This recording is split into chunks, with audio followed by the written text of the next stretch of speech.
एक संत के पास एक बहरा आदमी सत्संग सुनने आता था। वह पूरी तरह से बहरा था। उसके कान थे, लेकिन वे नाड़ियों से जुड़े नहीं थे। वह एक शब्द भी नहीं सुन सकता था।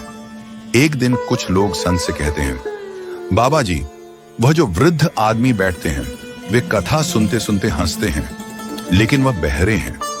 वे दो बार हंसते हैं, एक तो जब बाकी लोग हंसते हैं और दूसरा जब वे अनुमान से कुछ समझकर हंसते हैं। संत जी ने सोचा, वह बहरा है तो कथा सुनने क्यों आता है? संत जी ने देखा कि वह व्यक्ति रोज समय पर सत्संग में आता था और घंटों बैठा रहता था, कभी उठकर नहीं जाता था। यह देख संत जी को और अधिक कौतूहल हुआ।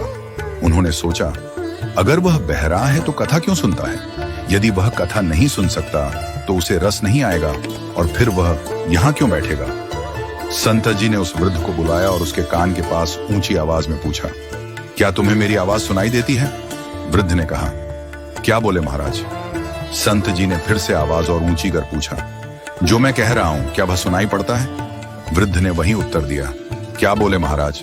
अब संत जी समझ गए कि वह व्यक्ति वास्तव में पूरी तरह से बहरा है। संत जी ने सेवक से कागज और कलम मंगवाया और फिर लिखकर पूछा, तुम रोज यहाँ क्यों आते हो जब तुम सुन नहीं सकते? वृद्ध ने लिखा, बाबा जी, मैं सुन तो नहीं सकता, लेकिन यह तो समझता हूं कि जब कोई महापुरुष बोलते हैं तो उनका शब्द पहले परमात्मा में डुबकी मारता है। वे जो बोलते हैं वह मेरी आत्मा को छूता है, भले ही मैं उसे Download ShareChat.